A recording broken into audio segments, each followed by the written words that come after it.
Welcome back, everyone, to now our 10th episode of the Fantasy Variation. We got a very special episode, a Week 9 preview for us. And the reason why it's a special episode, we got another special guest in the house. We got the owner of the Ironheads, Mr. Ironhead himself, Zach YOSK, in the house. How are you doing tonight, my friend? I'm doing great, fellas. It's long waited, but I'm glad to be here. Love talking shop, love throwing the ball around. So thanks for the invite. Happy to be here and talk some shop. Let's do it, man. Yeah, and as always, Colin's here. No introduction needed. How are you doing tonight?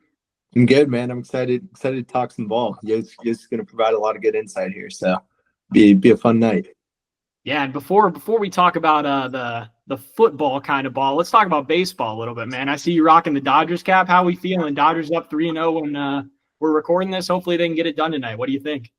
I mean, how can I talk about the Dodgers and not talk about my Steelers? So I'll talk about both. I mean, to be up 3-0 in the World Series, I wasn't expecting it. I was expecting, a classic World Series. Aaron Judge can't hit water if he fell out of a boat. So we're getting him there. But I mean, it's surreal. Last night I was at the bar. I don't have two TVs, so I had to go to the bar and watch, Russie win for the Steelers, and then us get a win in New York. So it's great. I'm on top of the mountain. It can't get any better than this. Absolutely, man. What a night to be Zach YOSK. That's for sure. And did you get a dub last week too in fantasy? No. We'll talk about that. Can't have everything. Can't have everything. That's all right. No. I'm actually sorry. I just checked it out. I thought you did. Yeah, I got killed. That's all right. Oh man, I'm sorry. No, Yeah. Great night to be Yo's class night though. Yeah, last night was good. Yeah, it looks like Zach was playing Ron last week, so that hasn't really gone particularly well for anyone. I guess before we jump into that one, maybe I'll take it away from here and recap my game, since you guys will have a lot to say on your upcoming matchup. This week I played Tanish and actually had one of the closer games I think I've ever been a part of. We squeaked this one out by winning by 0.64. So pretty close one there. We needed every point we can get out of the team. And actually, funny enough, it came down to me having Deebo Samuel on Sunday night. Tanish having Jordan Mason, and I needed Deebo to outscore him by like 10.5 or so. Mason ends up leaving, and Deebo gets just enough done to get us the win. And the funniest thing about this too is in my dynasty league, I had the like opposite situation where my opponent had Deebo and I had Mason, and I was up by 18. So I needed Deebo to outscore him by between 10 and 18, and he did it in both leagues. So we ended up squeaking away with 2 wins there. Definitely a must-needed win in this league. I was saying these games against Tanish and Jake are going to be pretty big ones for me. If we can get them done, I'll be pretty confident. All around, just a pretty decent week out of everyone. I don't think there were a ton of standouts other than Trey McBride definitely had his best game of the year. So hoping he can keep it going. I mean, any tight end that can produce this year, I mean, they're going to be a big advantage down the line. So hopefully he can keep doing that. And then just shout out to Tanish too with Jalen Hurts, man. Huge eruption. I think he had 3 rushing touchdowns, but Cup of Rice able to survive, and we're up to 500. So, feeling good about the team. Like I said, just need to be 7-7. Let's make these playoffs. Seriously, with everything that's going on with these standings, I mean that'll do it. That'll do it. Maybe 6-8, man. Might be good enough. That might be good. I noticed you still kept the Cup of Rice as your name. Thought you were going with the name change now. I kind of forgot. So There picked up a win or 1-0 since we talked about this. So Cup of Rice is here to stay, paying homage to my boy Rashid. Heal up. There we go. Do it for Rashid. Exactly. Well, I'll touch on my game real quick. I was thinking about what to say all day. Played Riley, and man, I don't know. Was trying to think of good things to say about Riley, but man, it's tough. He's 7-1. He's got the wheel going. I guess I'll tip my cap to him. He was taunting me like every hour with the touchdown. So and he wasn't doing it right away. It was just kind of random. Just letting me know he was kicking my butt. I almost made a comeback. Needed like Russ Wilson and Steelers D to like combine for like less than like 20. And at halftime I was feeling pretty good. Then Steelers came out with a defensive touchdown and Russ threw another one. So I was toast there. Ended up losing by 5. I don't know. We'll keep it there. Good win, Riley. Riley's gonna like me hearing that. So He's the We'll leave worst. it. We'll leave it at that. Yeah, that sounds like the most Riley thing I've ever heard. The delayed taunting, and then the only thing I wanted to bring up about your team, I was excited to say, was you only had one player on your team throw a passing touchdown, and it wasn't Jordan Love. So shout out to David Montgomery. He's the freaking man. Monty, That's baby. good. Yeah, that was tough. I had to start Jordan Love over Daniels because I didn't know if he was going to play, and that ended up hurting me. But I can't be too mad. My team kind of sucked it up this week, so we'll leave it there. How about you? Zach? How'd you do? Yeah, this of course. We foreshadowed it at the beginning of the episode, but yeah, I ran into a buzzsaw this week. Cole's really got a good team. It's obviously, you guys have talked about it in past episodes. It's built on running backs. I mean, I had a shot going early. I mean, we were doing all right. I mean, but Kyle Pitts getting to the end zone 2 times, first multi-score touchdown of his whole career since he's been at Florida. I'm like, of course, natural tight end. I get it. Kelsey got me 25, so I'll take it or leave it. But I just couldn't keep up with his running backs. I mean, Kamara had 18 without a touchdown. Zay Flowers had 18 without a touchdown. Then you get into the bulk of it. Saquon had a quiet day thanks to Jalen Hurts' 3 touchdowns, as we touched on before. But, Jonathan Taylor, Joe Mixon, you just can't slow those guys down. And, I mean, my guys had pedestrian days. Malik Neighbors balled out last night. But ultimately, I got let down by Tyler Lockett. I mean, DK Metcalf being out, I shelved him on the bench. I thought Lockett was going to get the volume that, DK would have gotten. But they found themselves down early in the game, the whole game against the Bills, and I thought they were going to just throw it around the yard, and Geno couldn't complete anything. So, Tyler Lockett ends with a measly 1 catch for 9 yards. And, Joe Burrow also didn't have the best of games, and I've been counting on him as a save it and forget kind of play. But, 250, a touchdown, and interception, that's just not going to do it. But as I said, Kelsey came to play. Tony Pollard, he'll get you the 14 every week, nothing more, nothing less. So, yeah, I just ran into a buzzsaw this week. So, it happens, but Ron's got a good team. We'll tip the cap to Ron. First, do we know first 8-0 start? Zach, maybe you'll know. We were talking about it last week. We know you started, 7-0 or maybe 8-0 one year? Do you know which it was, I think it was last year. I think it started, when I had, I started 7-0. Barely sneaked into the playoffs, and I lost in the first round. It happens. Maybe that'll happen with Cole. Yeah. Yeah, I think the whole league's going to be hoping that this Christian McCaffrey thing lingers on maybe a couple more months, and then he's back and healthy. We could maybe use this thing lingering a little bit. And the one thing to take away, I think, from this game is, man, if Brock Purdy and Kyle Pitts are going to be combining for 50-plus points, we are going to be in some serious trouble, because those are the weaker points on Cole's team, the quarterback and tight end. And, man, if they're producing, we're all going to be screwed here by the end of the year. Right. He had Cedric Tillman on the bench, 2 touchdowns, 25 points. And he also had Puka on the bench. And, it's just fishes and loaves. This guy was known for defense, putting up 90 points and winning, playing old school ball. Now he's putting up 160.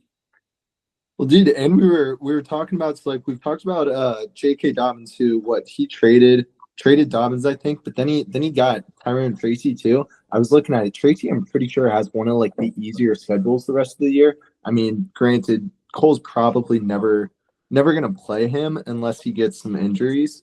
But I mean, man, he's got more trade pieces. He could upgrade that tight end. I don't know. We'll see. It could be tough for the league. Yeah, dude, that's insane. After last night, I mean, he's in concussion protocol now, so we'll see how long that hangs around. But like I said to you guys, Tracy was going to be one of my loves this week until I realized it might have been more serious than maybe just watching the game or whatever. But yeah, that's going to be a scary 5th running back to have on your roster.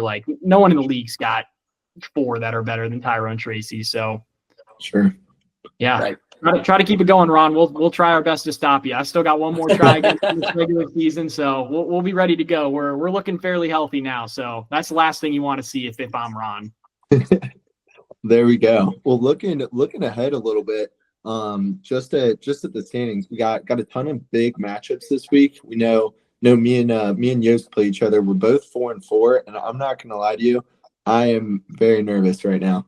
We got what, 1, 2, 3, 5 teams sitting there in the middle at 4-4. I am last place out of all of them in points scored, so I don't have that going for me. If I if I don't pick up some wins here the next couple weeks, I'm in serious danger of missing the playoffs. And just looking ahead at this game, I'll let Yost say what he wants about it, but I'm certainly nervous. My guys got some tough matchups this week. I don't know if I'm going to start. I might start DeAndre Hopkins. I'll talk about him later, but I don't know. I'm nervous. How you feel, Yost? Yeah, it's great. I mean, you said 4-4. How are we 8 weeks into this season already? I mean, it's nuts. But dude, I mean, looking at your team, you got a good roster. I mean, top down. I'm lucky that I'm getting Kittle on a bye, and you slipped Hunter Henry in there. But you never know what Hunter Henry can do if Drake May plays, if Jacoby Brissett even plays. I mean, that's their number one guy, that tight end.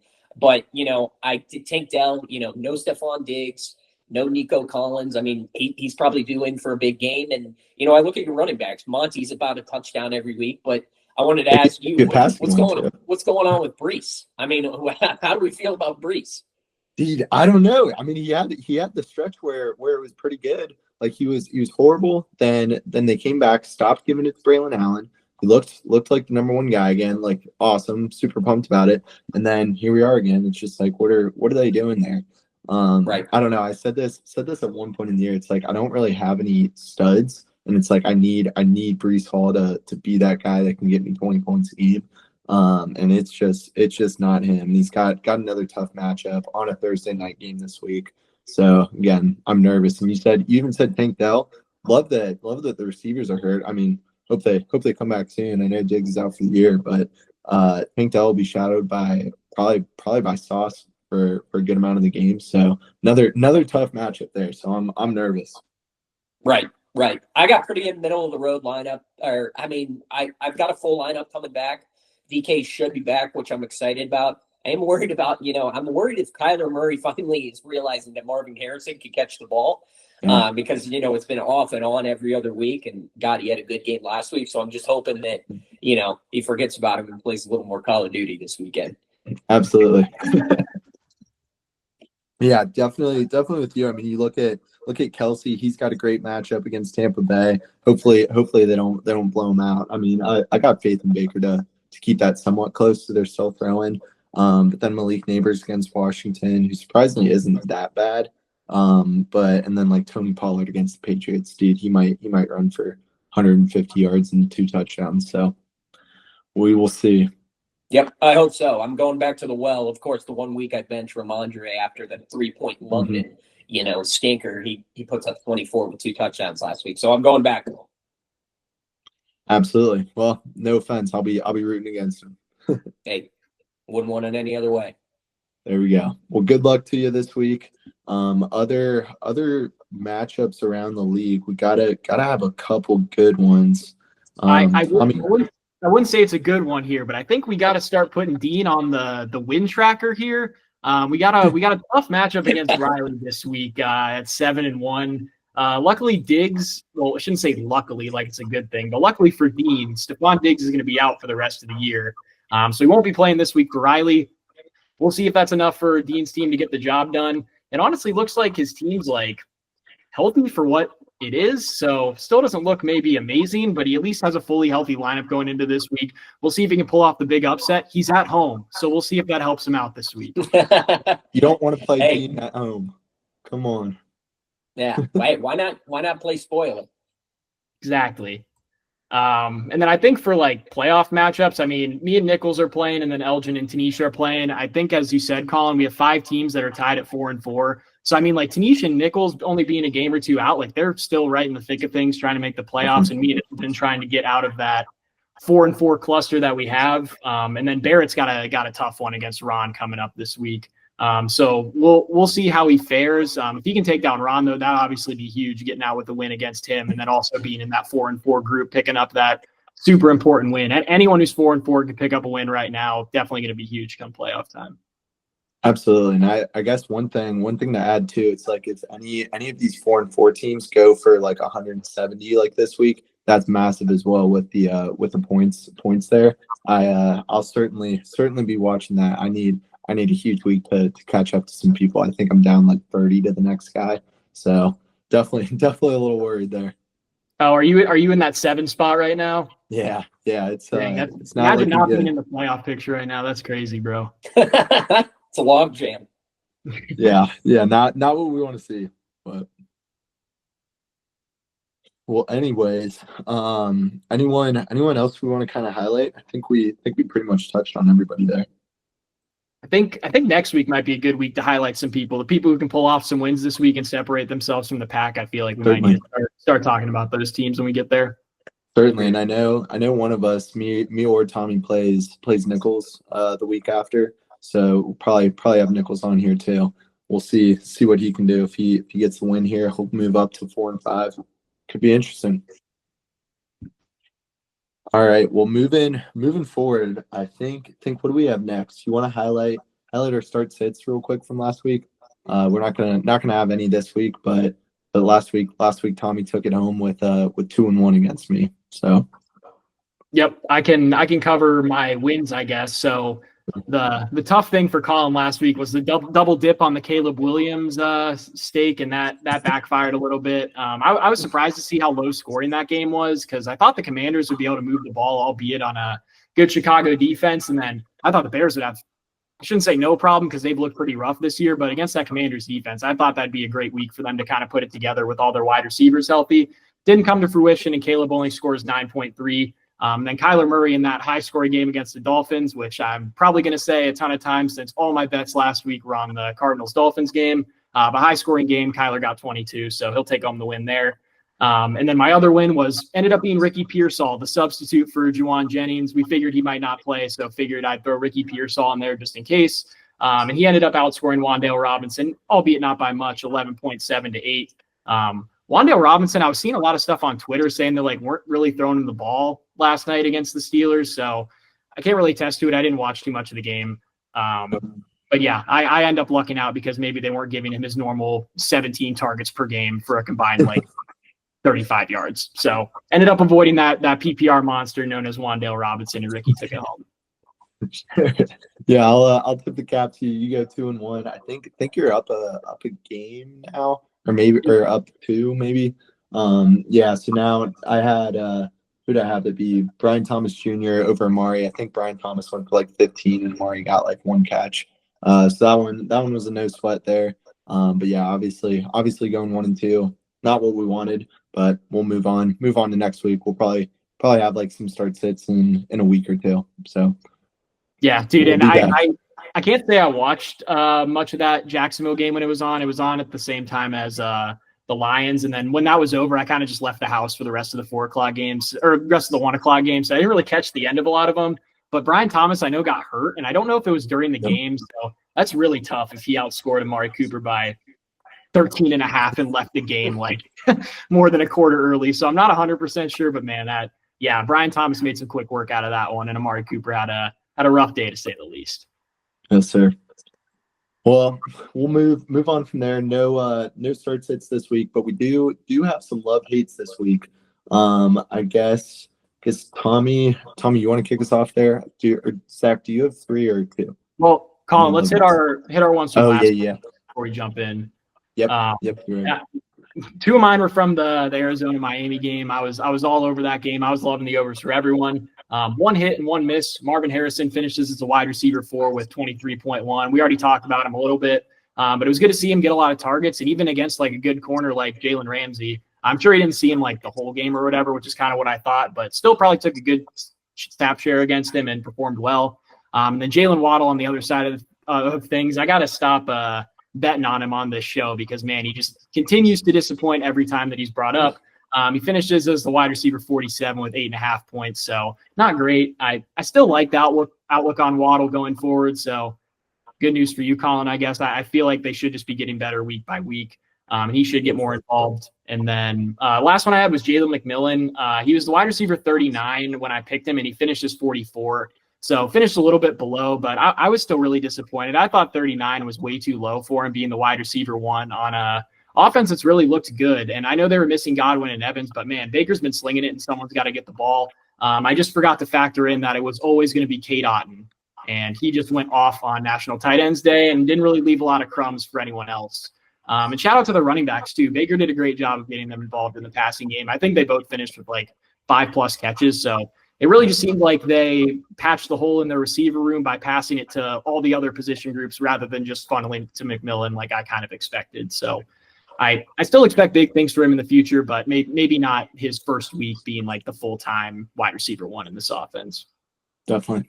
And shout out to tight ends. I think it was most touchdowns scored in a week by tight ends. On tight ends day. So shout out the boys. Yeah, and shout out Brock Wright for getting in there. I had him at 1,000 or so. So shout out to Ben Johnson for scheming him up, and shout out to Barrett too for saying Cade Otton was a hit. I put a unit and a half on Cade Otton, and he scored like in the first quarter, and he even got a second one for good measure. So shout out Barrett there too. Good call on Cade Otton. Definitely. Yeah, and I guess we'll shout out Barrett again. He's on like an insane betting streak on touchdown parlays. I think he said he's up like $3,500 in the past like month or something on touchdown parlays. So we'll have to get him on here and give us the best bets at some point. I think we got to share though. Viewer discretion is advised for that one. Make those parlays at your own risk, fellas. Very true. Very true. Oh man. Well, I'll recap my love hates real quick. Definitely going to be quick here. Did not do too well. Had Kareem Hunt. I loved him at 15. He finished 21. He didn't do horrible. I mean, I think he had like 60 yards and a touchdown, but was not good enough to get over that 15 spot. Then I also said love Cooper Kupp. I think he was 11th, and he finished at the 24th wide receiver. So again, not what we wanted there. Then I had Jordan Mason. Loved him at 18, and he got hurt in I think the first quarter. Wasn't watching that game either, but obviously did not finish as above 18. So we'll move on for those. We'll go into this week's, and Tommy, we'll let you kick it off. All right, sounds good. And yeah, I will just say, if it makes you feel any better, Colin, if we were keeping track of this shit for love hates, I'd let you void that one. But all right, thank you. Take a moral victory if you want there. But I guess as for this week, my first love of the week is going to be, we're going back to the well. One of my favorite players, obviously, David Montgomery this week. He's ranked as the RB23 according to projected points on ESPN. Since we don't have our normal ESPN rankings, we'll be going off those this week. Just as like a player, he's currently the RB12 on the year in terms of both total points and points per game. So he's already ranked a lot lower than he's been producing at this year. And then as for just this game in general, I expect this to be a high-scoring game. We've got the Packers versus the Lions. I'm super excited for this one. Both teams are really going to want to come in and win this. So I think it's going to be high-scoring, and Vegas seems to agree with me. Despite both teams having like decent defenses, the over-under is the third highest of the week at 48.5. So I think this is just going to be a high-scoring game. David Montgomery is going to get a lot of opportunities to score in a game where I think it'll be high scoring, and the Lions probably need to run it if they're going to be successful and win this one. And then obviously just the David Montgomery stat that seems to pop up all the time. But he's scored a touchdown now in 11 of his last 13 games, including the playoffs. And one of those two that he missed was against the Vikings, where he missed like 2 quarters of the game. So maybe only like 11 out of the last 12, you could even call it. And that's ridiculous. So expect him to get in the end zone. And if he does, that's already going to put him in a great spot to crush RB23. And what's the status of Jordan Love? That's a good question. I haven't seen any updates yet. Yeah, because I know, I mean, he got hurt early in the second half of that Jaguars game, and Malik Willis came in. So just wondering.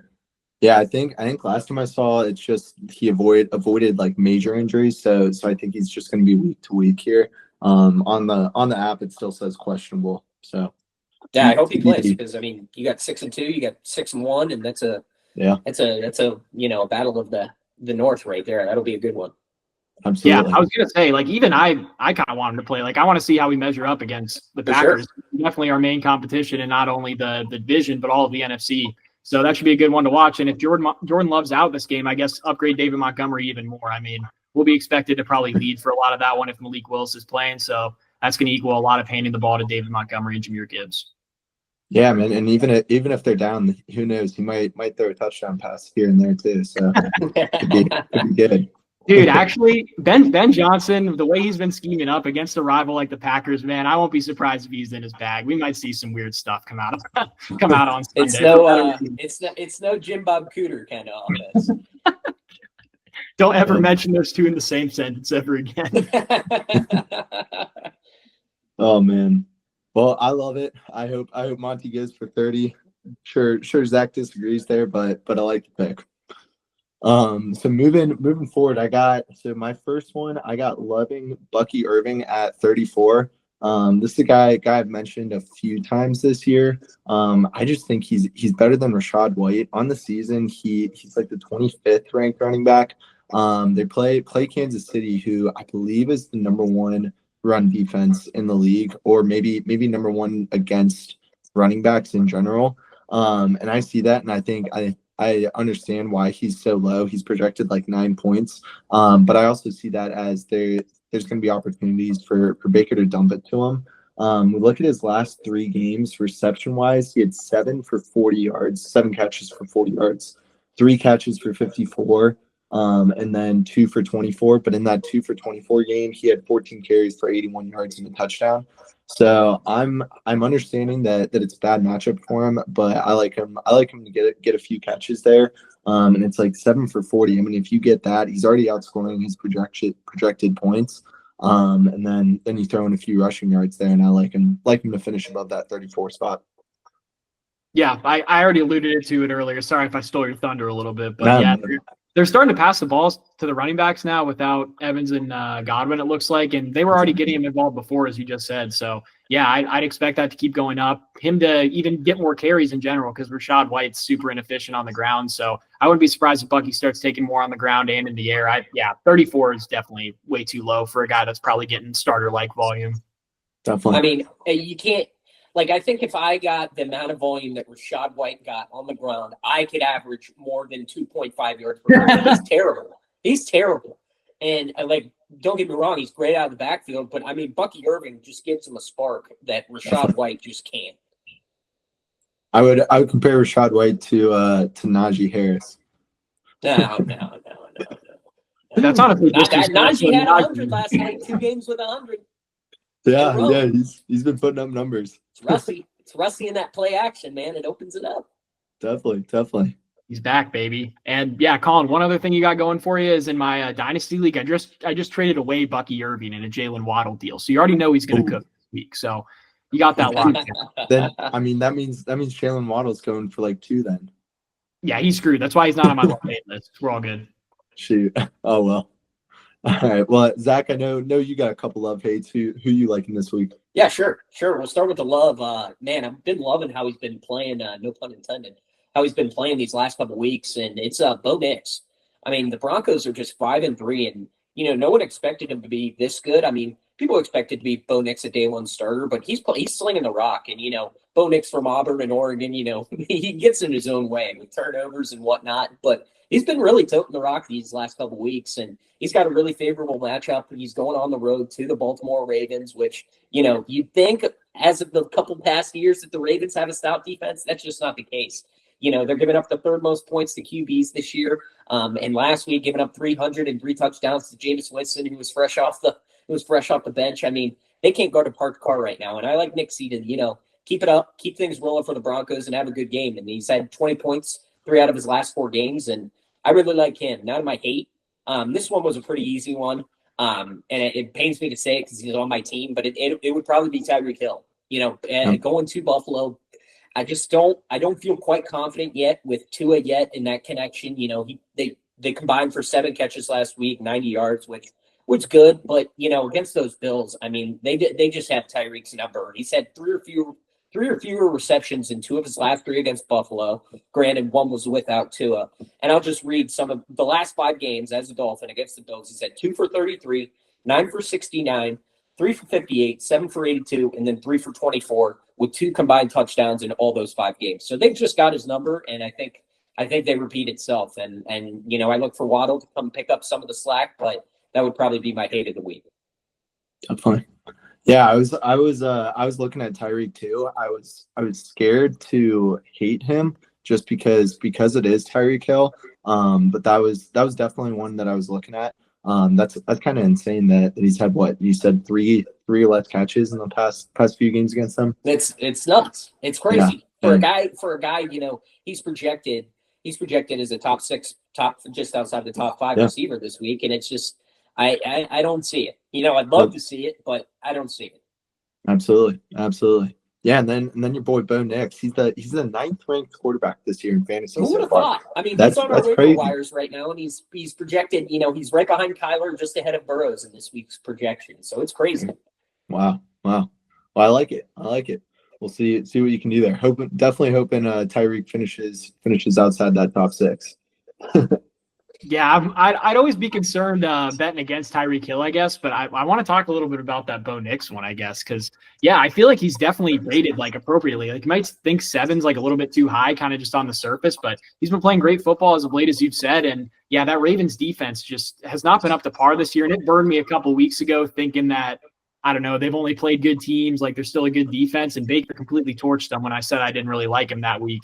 So yeah, it's been crazy to see the Ravens underperformed so much. And yeah, I think Bo Nix should have no problem hitting that because I expect this to be a high scoring game and one where Bo Nix is probably going to have to be playing from behind. I agree. Got to always keep a watch for his legs too, which could get you some extra points there. Absolutely. Well, good luck. Good luck to you, sir. Thank you, boys. Tommy, you got any? Do you have another love, right? Yeah, I've got one more love and one more hate. And I'll keep this other one short, the second one short, because it's the same game as that Packers-Lions one. I'm going to love Josh Jacobs as well. And I think this is kind of regardless of the Jordan Love injury. So if Jordan Love plays, I think this could be a super high scoring game, like I said. Even though I do get kind of nervous about Jacobs because they kind of throw the ball a lot when Jordan Love is healthy. He's been getting a lot more volume than I would have thought. In all of his games, he's had at least 13 touches, and in half of his games, he's had at least 20 touches. So he's getting the ball plenty of times, and I think if it's going to be a high-scoring game, he's going to have plenty of opportunity at the goal line to capitalize on some of those touchdowns, which he hasn't scored like as many as I would have maybe expected in this offense this year. And then if Malik Willis doesn't play, I mean, they're going to have to give him the ball 100 times if they're going to move the ball. So I expect him to get some volume. Maybe it's on the other side where it's more of like volume and getting some receptions if Willis plays versus like getting some more touchdowns if Jordan Love plays. But either way, I love him this week in this game. Definitely. That's been a common trend for you. You love taking guys against the Lions. Yeah, it seems to work a lot of the time, man. We like to score points, but we don't do a great job of stopping others from doing that. So we haven't played a lot of good offenses of late, so it's been hard to tell how this defense looks. Like I'm not really grading us too hard against the Titans necessarily, but yeah, we'll see how we hold up against Green Bay. But they have a lot of good receivers, and I don't know if we have enough cornerbacks to match up with them, especially with the weakened D line that's not going to be providing a lot of pressure. So yeah, that's always have no problems taking guys playing against the Lions. And then if they underperform, it's all right. Definitely. No, you're right. I'll be rooting for you. I got Josh Jacobs in a couple other fantasy leagues too. Obviously not nearly as important this league but I'll be rooting for you there. Go Lions though. Lions get the dub. Jacobs goes for 30. Yeah, I hope Jacobs scores -3. There you go. Oh man. Well, I got another love here. I'll keep this one short too. I think this is kind of a safer one. He's probably not likely to get a huge boom. But I'm gonna go with loving Terry McLaurin at 14 versus the Giants. I was kind of surprised to see the Commanders only as 3.5 point favorites against the Giants. That screams like yucky, gross game, but we'll see there. The Giants are middle of the pack against wide receivers. And the main reason I took this was Terry's been very consistent. He hasn't had a week below 13.5 fantasy points in 6 weeks. And he's been like, if you look at the last couple of weeks, he's been very close to scoring TDs, which would have gotten him obviously a lot more points than he has been. But he's been playing really well. The Commanders are coming off that awesome win. Vibes are high there, and I obviously like Jaden Daniels there too. So we're gonna hope he gets him the ball and look for Terry to have a top 10 fantasy week this week. Yeah, I think the key for this one's just going to be, can the Giants like stay in the game and make them continue to pass? And I think if that's the case, they're going to have no problem because this Commanders offense looks really good. Last week against the Bears, maybe we didn't see it, but Bears have maybe one of the best defenses in the league. So I expect them to bounce back this week against the Giants, even though they're no slouch on defense either. So definitely. Yeah, I think that'll be the key. Can the Giants keep this one close? But I mean, that's what I said, like 3.5 points. Like Didn't totally understand that. But we'll see. Anything can happen. I'm with you, man, on that spread. I'll talk a little bit about it later. But I definitely expect it to be a little more than it was. And I guess as for my last love hate of the week, I'm going to the hate side on this one. Sorry, Dean, but I'm going to hate T. Higgins this week. His projection is tied as the number 9 wide receiver, which I just was kind of insanely high for Higgins. I would never just like think to put him that high. And looking at his game log, I wasn't super impressed either. He obviously had the huge blow up game against Baltimore, but he's only hit that in 5 games. He's only hit that 16-point projection that he has one other time, and he barely cleared it. I think he had 18 or so. So I don't know if I've seen like a ton of blow up games out of him to make me think he's going to finish this high anyways. And then as for this game specifically, could be a bad game script against the Raiders if they get ahead. And then also he's just nursing a hamstring injury. So we'll see if that lingers. He's definitely had a history of injuries in the past, especially lower body ones. So we'll see if he's even 100% if he is healthy. I guess if he's not healthy, obviously this is going to hit. But assuming he is healthy and playing, I still don't really like him to finish as a top 10 wide receiver this week. Definitely. Yeah, I wonder what Dean thinks. Wish we could pull him in for a call right here. He's Bengal and Dingleberry member. Sorry, Dean, to do it to you. Yeah, that'd be tough. Oh man, well I like it. Yeah, definitely seems he's a little high there. So we'll see what we can do there. My last one, I'm going with the guy that I mentioned earlier. That's on my team. I'm gonna try and get him in my lineup somewhere. Just not sure yet where. But we're gonna go loving DeAndre Hopkins at 40. I think he's what 2 weeks in on this new offense now. He's got the offense down. I like the Bucs to keep this somewhat close, just with Baker throwing the ball. I don't know. That's definitely a big risk that the Chiefs just run the ball the whole game and kind of stay in control up like 10 to 14 points the whole game. But it's a great matchup for Hopkins. And like I said, kind of just wanted to choose one of my guys. 40 seems really low. Definitely people around the league are going to be watching DeAndre Hopkins each week to see what he can do. A lot of high expectations there. So we're going to love him at 40.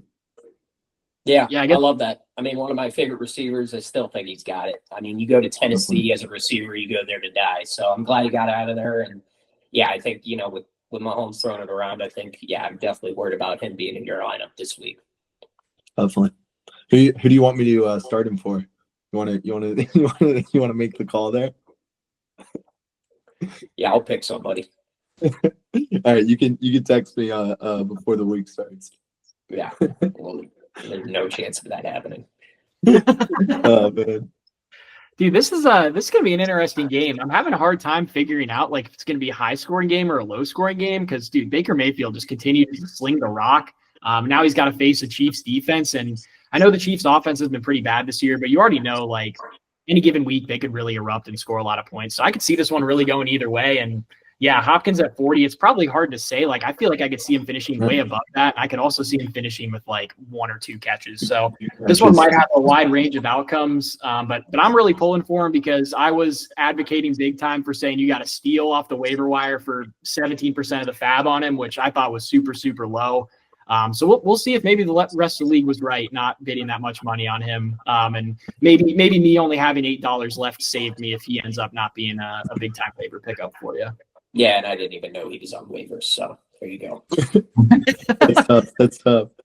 I think it was like 24 hours. Like I think Elgin literally dropped him like that waiver day, like on Wednesday morning, and then they announced it at like 7 a.m. So he had been on waivers for like 4 hours when they announced he got traded. Yeah, I would have to go back and look at it. I'm wondering if Elgin made a claim for him. That'd have been funny. He did, but he doesn't have any fab. Really? He literally has no fab. That'd have been great if he threw like 50 on him right after he dropped him. If only he didn't blow the budget on Juwan Jennings. Damn. Oh man. All right. Well, I guess that wraps up our love hates. Zach, I guess did you have any other ones? That's all I had. Just Nixie Awesome. is the love, and then my boy Tyreek is the hate. Awesome. Well, good luck to the boys. Hope we go combined 8-0 here. But we'll move into our trivia question of the week. I'm gonna give Tommy and Yosk a question here. I got high hopes for you guys. I know you guys both know some ball here, so we're gonna start it off strong. I've got the list up to 15, but I'm gonna ask you the top 10 active players in PPR fantasy points, excluding quarterbacks. So no quarterbacks, we're taking them out of it. I've got 15, but we're obviously gonna go for that top 10. Dude, I was Okay. prepared this whole time for a Steelers question. I didn't really look at any stats, but the whole time I was like, it's gonna be a Steelers question. I'm gonna be so cooked. Well, I I was was thinking too. I was thinking about one that I think like Zach would have done well too. I'm not sure, Tommy, how much you know. Like I was gonna just get like a list of football players and say where they went to college. Feel like Yosk would have tore that one up. You've been yeah. better than me, Oh, that's yeah. for sure. Yeah. All right. So top 10 players, not quarterbacks, that are currently in the league. Active players, top 10 in PPR fantasy Okay. points. Yep. So Tommy, I'll start. One of them's got to be DeAndre Hopkins. DeAndre Hopkins, number 1. That was gonna be my first name. Send the list. All right, Fuller, go ahead. I can rip one. What about Odell? Odell is not on this list, surprisingly. Wow. Maybe he didn't Yeah. play long enough. Yep. I'm gonna pull up a list of teams here. All right, I got another one. Travis Kelce. Travis Kelce, number 4. All right. What about Derrick Henry? Derrick Henry is number 13. And What? Harry Make is the top Harry is 10. the promised land. No way. Yep. Man, my head's just going back to that, the one draft, Calvin Johnson, AB, Julio Jones, DeAndre Hopkins, all of them are dead. Active player. Let's go Saquon Barkley. Saquon Barkley is not on this list either. Man, maybe not going to be a ton of running backs since maybe they don't play as long. If That's what I'm thinking. If this one misses, I'm screwed. What about Devontae Adams? Devontae Adams, number 3. Good guess. Good guess. Where your head's at, Foley. I like where your head's at. Yeah, if Derrick Henry's not on that list, I question. I mean, it's definitely JJF has played too little. What about Tyreek? Tyreek, number 5. Tyreek, good call. I think we got to go wide receiver heavy here. I think so. I got one. Keenan Allen. Keenan Nice. Allen, number 6. Good Dude, call. this guy's Good on call. trivia every week. I need to just guess him like off the rip, no matter what the Right. question. Right. Go ahead, Foley. I will if I think of a good one. Stephon Diggs. That's a good one. Stephon Diggs is, I swear he's on this list. No, Diggs is not on this list. Oh, shoot, I'm sorry. Yes, he is. He's number 7. Sorry. I only have the pictures. I forgot to write the names down, so I'm looking at their pictures. My bad. What about his buddy Adam Thielen? I don't know if he would have made it here, but he's been around for a minute. That's a great guess. He's number 15. Just outside. That's a sneaky one right there. Yep. I know that's when we needed to get in there. I got one. Mike Evans. Mike Evans, number 2. So what are we missing here? So you guys got the top 7. You're missing 8, 9, and 10. 9 and 10. Okay. Dude, this one's gross too, but I know he's active. What about Allen Robinson? Allen Robinson is not in the top 15 Oh yet. my God, my stomach Not a just bad turned. guess. He's had some good years. I was like, I don't know if it was good enough to get him That on he there. has. That Jaguars year he had was. How about give me? I'll pick 2 here. Give me CD or J Jeff. You think they're on there? What do you think, Tommy? Not if Henry and Barkley weren't there. CD and No. JJF, not in the top 15 either. Oh my gosh! Wait a minute. Amari Cooper. Amari Cooper, number 10. Good guess. Yeah, so you got 8, 9, and then I'll share 11, 12, and 14 too. Okay, what about George Kittle? George Kittle, not in the top 15. Tight ends aren't good enough. Mm-mm. I hate that guess. Yeah, you got the only tight end. All right, so we're missing 8 and 9. Man, I don't know if he had enough good years. What about Cooper Kupp? Cooper Kupp, not here. I was like, he didn't have enough good years, did he? This is gross too. Calvin Ridley. Calvin Ridley, nope. Dude, that's Yeah, not bad. I thought that had a chance. There's no way. Oh gosh. AFC or NFC?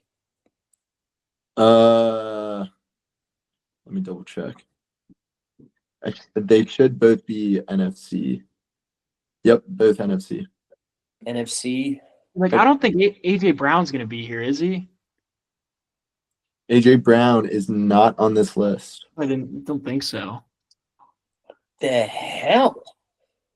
I can give you another hint. You might get him pretty quick though. Yeah, I don't think I have anything great on. Oh, Tyler Lockett. Tyler Lockett is not top 10, but he is number 14. What? Dude, I thought you had one there. So I know, Odell's not on there? Odell's not on here. What about Debo? Debo's not on here as well. Christian McCaffrey. Number 9. Oh, dude, I stopped thinking about running backs completely. Come on now. All Yeah, right, you just need number 8. Le'Veon Bell. Not active. Dude, what about Aaron Jones? Aaron Jones not on here. Mm-mm. That's a sneaky one. Todd Gurley's dead. Kamara number 8. Nice. Good work. There we Good go. work. Carry You guys- Jones up here. Yeah, so you guys got the top 10. Do you want to keep going for 11 and 12, or you want me to just give them to you? What about conference for those two? Conference is one of them is NFC East, and let me double check. I think they both are NFC East. the old NFC beast. Yeah. Zeke. Yeah, both NFC East. Zeke, yes, sir. Number 11. That's a nice pull. Saquon's not 12? Nope. It can't be anybody from the Skins. Dude, I don't think it could be anyone from any of these teams. I can give you the team if you want. Is it that hard? We need the team to think of them?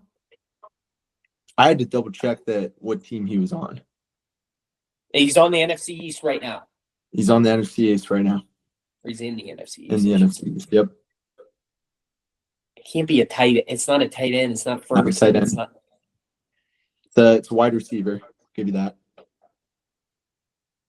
Oh, I got it. He's played for a lot of teams. Brandon Cooks. Brandon Cooks. Good shit. Number 12.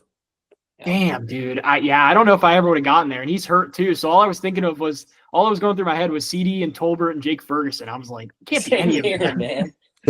Terry McLaurin, Luke McCaffrey. I'm like, nah.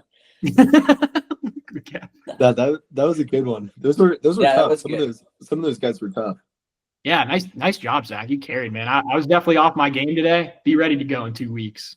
Just a wake-up call.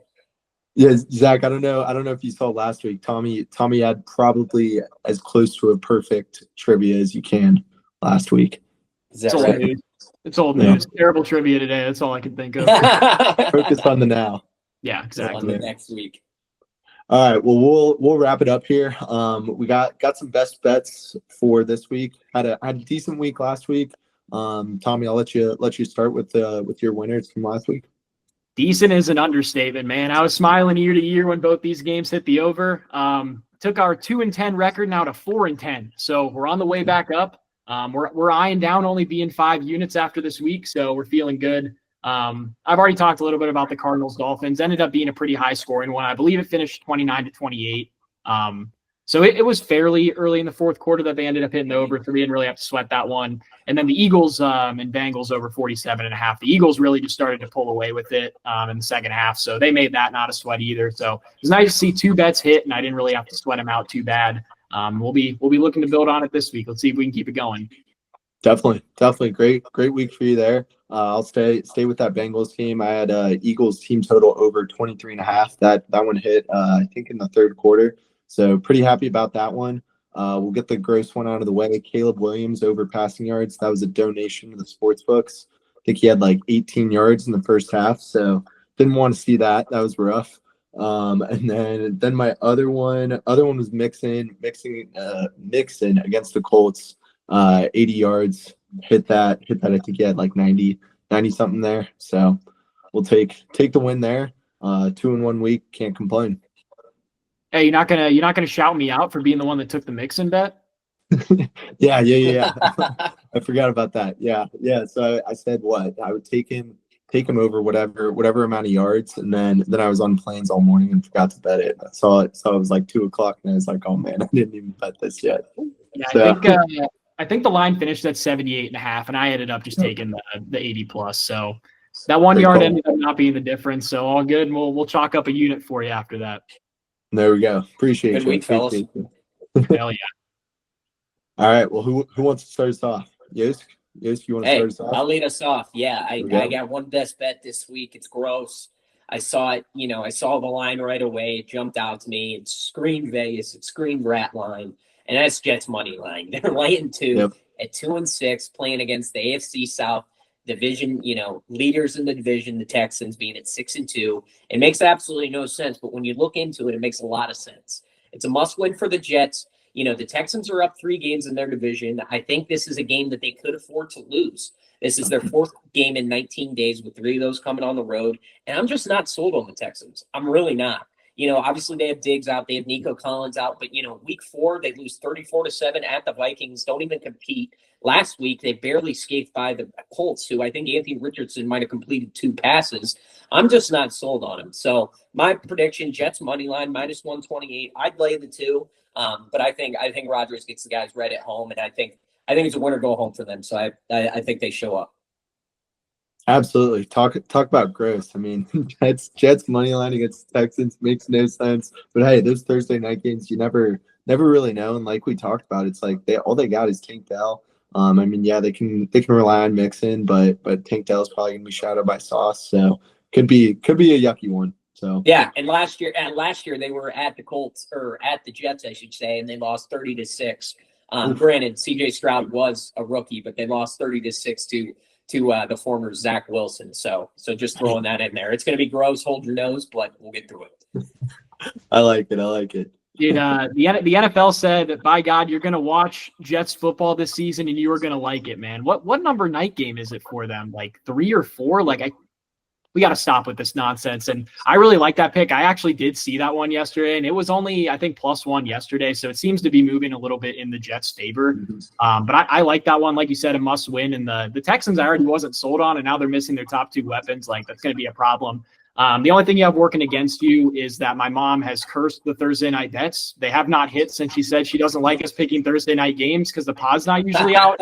So I might have to bet the Texans now, but I do like the Jets side with my head.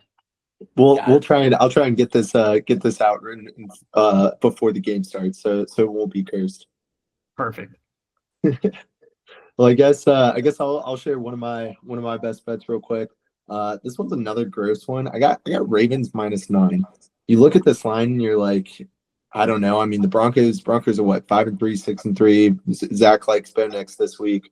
I'm just thinking Ravens just lost to famous Jameis. Horrible loss. Their offense has been great. I know the Broncos defense is bad, but this offense is insane. And it's like, can their defense just hold one team to below like 20 points or 25 points or something? I don't know. I kind of see this as being a gross game. The Ravens kind of get their stuff together and they win like 24-10 here. So we're kind of just expecting a big bounce back week there. It's a lot of points. It's gross. It's definitely at risk for Broncos outright win, but we're gonna go with it. Got it at -110 odds this week. Yeah, I don't think they drop 2 straight. I like that, and I like that exact score bet, 24-10. I like that a lot. Yeah. Might have to throw that down. Put a couple cents on that.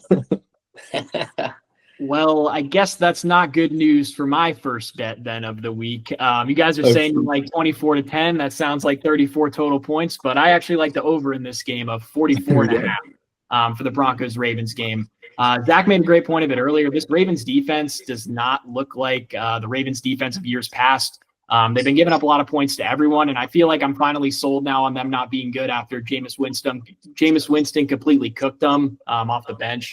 The Broncos also do have a really good defense, so I will put that out there that they could maybe give the Ravens some headaches, but I really like them bouncing back off of a loss. I feel like they're probably not going to have a ton of issue putting up points because they haven't really seemed to have that problem against anyone this year. Even when they lose, they're still putting up solid points. And then I think Bo Nix, who we talked about earlier too, he can do just enough to score some points for the Broncos and keep this to be hopefully somewhat of a close game, keep the Ravens driving up the score. Colin, I know you're probably shaking your head, hoping it's not a close game.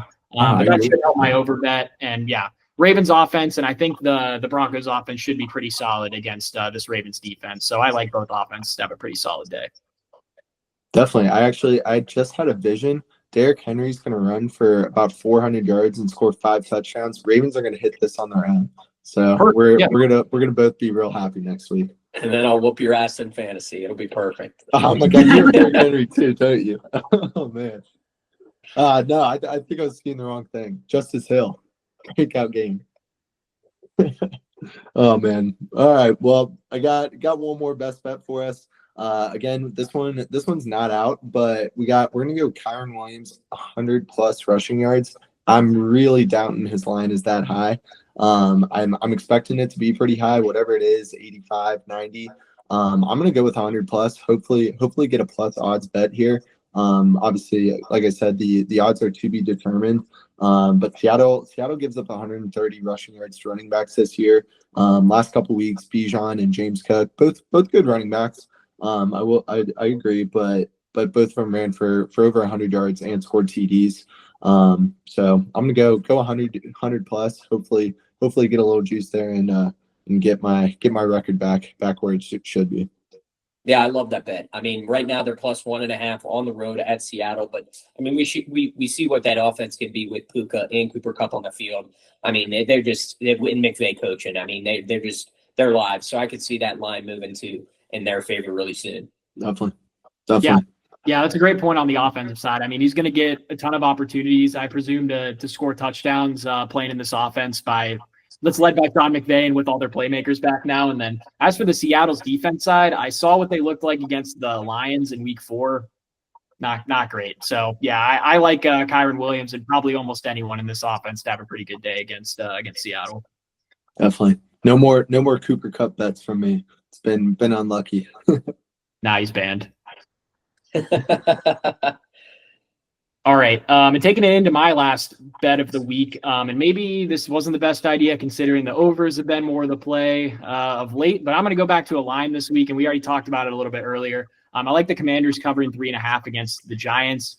I really couldn't believe it was only 3.5 points. I know, like we kind of been saying, the Commanders are coming off kind of a meh game where they almost lost to the Bears. Probably should have if all the Bears defenders were playing defense how they were supposed to, But yeah, I expect them to bounce back and kind of ride this wave into the next week. The Giants have been pretty underwhelming so far, especially on the offensive side of the ball. So I see the Commanders having no problems winning this game, albeit on the road in a divisional matchup.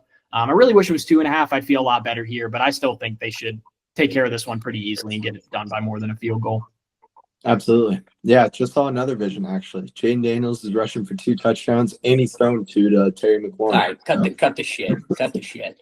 I do think, and Tommy, I love that bet. I'm nervous about, their coverage. They got Brian Forbes on the outside covering Malik Neighbors. That could be trouble, but something about Dan Quinn, this defense is showing up. In last game against, Caleb Williams and a plethora of options he has out wide, they shut him down the entire game, and especially that first half. So I think they could cover 3.5, maybe at least win by 4 here. So I like that bet. Yeah, that's a good call on the Commanders' defense too. I feel like this year it's somewhat been proving, like if you have a good defensive coordinator or whoever's calling plays, like you can really have a good defense no matter who you have. I mean, look at the Vikings as well. I mean, I could maybe name like 3 players on their defense, and they've been killing them all year. So shout out Brian Flores for really turning that unit around. For sure. Absolutely. Well, certainly rooting for the Commanders here this week, week 4. So love the pick. I think that wraps up everything we wanted to cover this week. YOSK, thanks for joining us. You got any closing comments for the league here? Yeah, it was an honor to be on here, man. You guys know I love this league more than anyone in here, and I'll cry for this league as I have before.